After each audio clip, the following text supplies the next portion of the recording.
y'all? It's your girl Sakina and I'm back for another review. This is my review for BET Presents the Encore. This is season 1, episode 6. If y'all hear screaming and all of that, nobody is being harmed. The kids are in the next room. They loud, they pumped up. We've been out all day. So I'm trying to hurry up and get at least one video out for y'all today because we're going to watch old Space Jam because my niece has never seen the first Space Jam, and then we're going to watch the new one with LeBron James. So I'm trying to hurry up and do this so we can enjoy family time and resume our day. Nonetheless, let's get into this review. We see Keely in her confessional talking about the drama that consists of being in a girl group. You got favoritism, you got jealousy, but when it comes down to the lines within a song, how many people are singing what lines or how many lines, baby, that's a whole nother ball game. You need to take cover because shit is about to hit the fan. So, where was I at when Misha and Pam got into it? I do not remember watching that scene. I don't remember talking about it in my last review. Y'all fill me in. I even seen it on the preview and I was kind of wondering what they was talking about. But for them to actually talk about it within this scene, I'm like, what's going on? Because I don't remember that. But look, Pam is trying to kiss ass, basically telling Misha she looked good in that dress. And I'm like, I mean, it's just a regular, I mean, you could... Anyway, yeah, Misha owes Pam an apology, so she says she's sorry. I know Pam, she ain't gonna hold no grudges, so she accepts. Now, Felicia comes in and was like, oh, so y'all was beefing last night. And in her confessional, she goes and says that Misha is always arguing with somebody just to hear herself talk. Y'all twins, y'all project a lot. Y'all always say something about somebody, but really, y'all are the exact same person that you're describing as someone else. I don't understand them. Then she had the nerve to say she always wonders what's real, the argument or the apology. Didn't I say a few episodes back that they have, I even said it in my last review, they have a continuous cycle of apologizing, fighting, and the twins, y'all are the main ones that are always in conflict with somebody and then turns around and apologizes to somebody. It is the pot calling the kettle black. You see Aubrey and Pam talking about who's coming to the listening party. Pam is excited to see her bandmates. She's not sure if both of them are going to show up, but she is a little nervous too because she hasn't spoken to them in 4 years. She cut them off on social media and all of that. So I don't necessarily know if she hasn't spoken to them in 4 years or if she hasn't seen them in 4 years. I can't remember, but yeah. So she's a little nervous. As far as Aubrey, she ain't expecting nobody from Danity Kane to show up. She says she's used to her reputation being slandered by men, by whoever. She's tired of the twins going back and forth with her, and she just feels like she's not really optimistic for this listening party because it's not really a group effort. It's the cherished girls doing their thing, trying to take control over everything, so it's not really the best interest within the entire group. And I can understand that because they have caused a lot of drama. She is saying that she's not the ringleader, and the twins are basically trying to position her to look like the villain. I feel like, Aubrey, you're not a saint, but those twins are definitely working overtime to keep disruption within the house. Like, y'all can never be on one accord because they always have an issue with something, and they are the root of the evil within the house.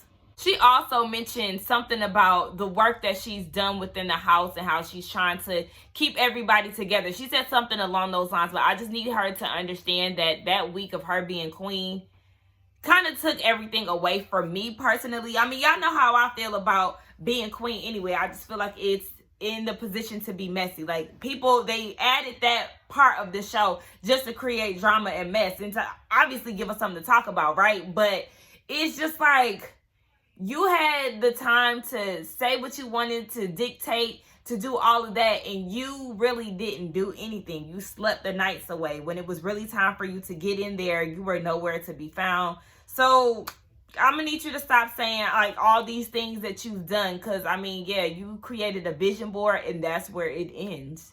So they all go and talk to Sita, and she's telling them this listening party is here. We have some people that were working with y'all early on who are going to be in the building. So make sure y'all put y'all best foot forward, because yeah, y'all gonna be doing this in front of y'all bandmates, and they gonna let y'all know whether or not y'all ready for this big performance. Everybody is pretty much nervous because one, they don't know who is going to be in attendance, and two, a lot of their songs are incomplete. They're not mixed well, so they just have a lot of undone shit to present to somebody, honey. That's what happens when y'all do not stay focused on the task at hand, and y'all let everything else around y'all get in the way of what y'all supposed to be doing, child. They all try to scramble, trying to do last minute shit. So now they in the studio trying to figure out the lineup for the listening party. They have a song called Please Don't Go, or Listen Don't Go, something like that. I had never heard of that song before, but apparently that's something that they were working with Cosign with. They said that they got the choreo down and everything for that song, but Cosign has the song with them. And one of the twins, you know, trying to throw shade. That's a rookie mistake for him to do that. Well, if that was a rookie mistake, why didn't y'all make sure that he didn't leave with the music? If y'all so on top of y'all game. But nonetheless, he said that he was going to send it. So they trying to sit here and figure out what to do with Bird's Eye View and all these other songs that they have. They all seem to come to agreement as far as Bird's Eye View. It seems like there are two different versions of it. There's Cosign's version, and then there's the original that Felicia had produced. All of the girls like Felicia's song better, and they don't want Cosign touching Bird's Eye View. Now, it does sound good. I can't really even tell y'all what Cosign sound like, but they're getting annoyed with him because they said that he starts things and don't see them through. How could he? How can he finish a track when he's always getting interrupted by y'all? There's always something going on between the group. Somebody ends up leaving. There's an attitude. Somebody doesn't sound good. So how are Cosign and Elijah supposed to work in a productive environment when there's always drama involved somewhere with y'all? Then they had the nerve to say that he wanted to be in control of everything. I told y'all, they just like literally keep saying things that they do. Everybody mad at Cosign, child, because he done sent Go Don't Leave to them, and it's not the version that they had done. There was like a reggae mix to it or whatever when Felicia did it, but then when he sent it to the girls, it was dry, it was flat, and they wasn't feeling it. So baby, Cosign, they out here trying to give you a bad name, sir. I'm gonna need you to go ahead and step it up, because the girls are not feeling what you're giving. So the guests have arrived. We have Mila looking so good from 702. We have Brandy from Black. She looks good as well. We have Kima from Total. Ma'am, I don't know what you was wearing, but I was not feeling your outfit.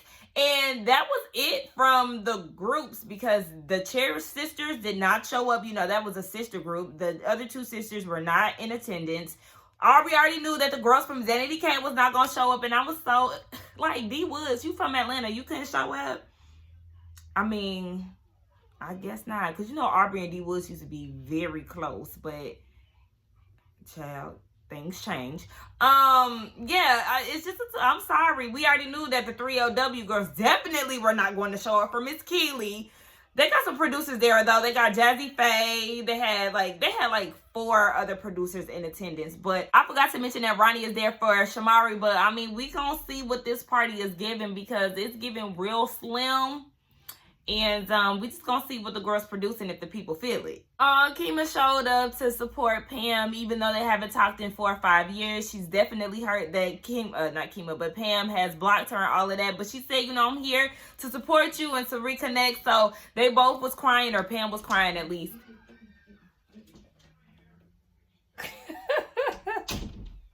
One, if you just came in. But yeah, but it was Irish. Hold on, wait. It was Irish talking about, you know, she was happy that Mila came. So basically, she can showcase what she been working with, because in the group 702, she was a background singer. I don't think her listening to you on this Encore show is going to change her perspective at all. Sorry. Now, they played Skeletons as the first song, and Ronnie, Jazzy Faye, and I forgot that other producer's name, but I've seen him around. He looks very familiar. But they stop it within a few lines into the song, because they like, look, it's 90 y'all. We don't know who's singing what. Y'all need to be giving us some type of performance so we can identify who's singing what. Because at first I was like, why they doing this? Why they stopping them? Like, can y'all listen to the song first? But it makes sense, because, yeah, it is a whole bunch of y'all, child. Everybody is seeming to enjoy skeletons. Ronnie feels like this is something that is a declaration to him. Him and Shamari have been through some things that are written within the song. The only person that is not feeling it is Aubrey. Aubrey is saying that she feels like it could be better produced and that the twins are just allowing the songs to be all about them. They're the Beyoncés of the group, and they're just allowing certain girls to basically sing ad-libs like I was saying before. So if y'all feel this way, then I just need... we know Aubrey feels this way, and some of the girls act like they feel this way, but then they also just want to coast and just go along to get along. No, this is also something that y'all are on. A lot of people are saying that the twins are just basically trying to get themselves put out there and try to expand their brand, and I could totally see that because they literally want everything to be about them. The production, the writing, everything. They don't want anybody else dibbling and dabbling outside of being on the vocals and shit, barely that. I just feel like everybody should have spoke up when it was needed, because now y'all damn near at the finish line, and yeah, it's all about the Cherish Girls. They get to Pam's song. I never know the name of the gospel song, but I was just noticing that Aubrey is checked out. She's standoffish. Nivea was saying that even if you don't like the song or you're not feeling the vibe, you have to put on a brave face, especially if it's being presented in front of everybody. And I am totally in agreement with what Nivea is saying. Now, did y'all see one of the producers? He was kind of looking confused, like, what's going on? But, you know, I like the gospel song. Is it suitable for a 5-track EP? No, it's not, because that... you have to be able to like get, I don't know, you have to capture the people's attention. Now, I know that, you know, people do like gospel music and I do like the song, but it isn't suitable for what they're trying to do at this moment. But, you know, it's cute for a little bonus track or whatever. So they perform talking and they doing their thing. Now, I was just feeling some type of way because she's in the background. Her and Misha are both in the background. They're pretty much doing the whole Aubrey thing, and people are noticing that Aubrey is standoffish once again. Shamari said she don't know if she mad because somebody didn't show up that she wanted to see or what, but baby, listen, ain't nobody got time for Aubrey and her little attitudes. Baby, you better get with it or get lost. Now, the 702 girls, I was you feeling some type of way, but sis, I need you to come to the realization that you do not have it vocally. Like, I understand that you're looking at this as a second chance, but this is not it. That is a hard truth for you to come to terms with, I'm sure. But you, out of all the girls, are the weakest link. And I know I do not have no vocal background or nothing like that. But, you know, as a fan of music, you know what sounds good and what doesn't. Since you don't have the vocal ability that you may think that you have. Misha, she is definitely hanging on by a thin thread. Yeah, she got, thread. Yeah, she is more vocally talented than Irish, but baby, you this close to Irish status. So, Mila, you getting up and saying that you proud of the girls. That was very nice for you to say about your band members. You know, you definitely have a united front. However, did you see them standing in the front singing? This when I was talking shit about Misha not being up there in the front. She got up there when it came down to playing Bird's Eye View. Her and Pam was doing a little back and forth. It was cute. Now, does she sound good, like vocally? No, she was doing sing talking. Y'all know a lot of R&B artists these days do that, where they basically, you don't know what it took to get here. I could do that. And I mean, I ain't drunk my hot tea yet, so excuse me. But y'all know, I mean, shit, it wasn't really nothing. No effort put behind that line. So, look, I'm gonna get off of Mila, though. I mean, I like you, girl. I mean, not Mila, Misha. I like you, girl, but, look at him. Say hi, Egypt. Hi. That's my niece, Egypt. Y'all don't really see her because she be minding her business. It's this one. Hi. Hi. Okay, enough. Hi. All right, now y'all can go on somewhere. I just wanted to let the people know y'all said hey. Say bye. Bye. Bye. All right, get down.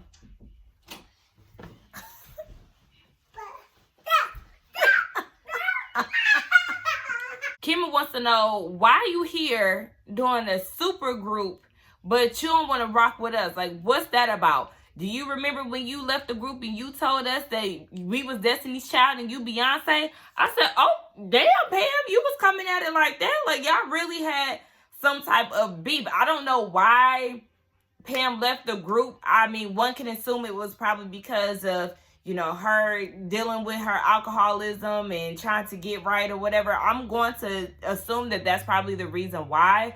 But, you know, she cut them off, and now Kima's trying to figure out, why are you here? And she said, God led me here. This is more like an assignment, not me trying to form a group or, you know, do something separate with these girls. I'm here on assignment, and it is what it is. Pam does feel like one of the reasons why she's probably there is for them to get back together.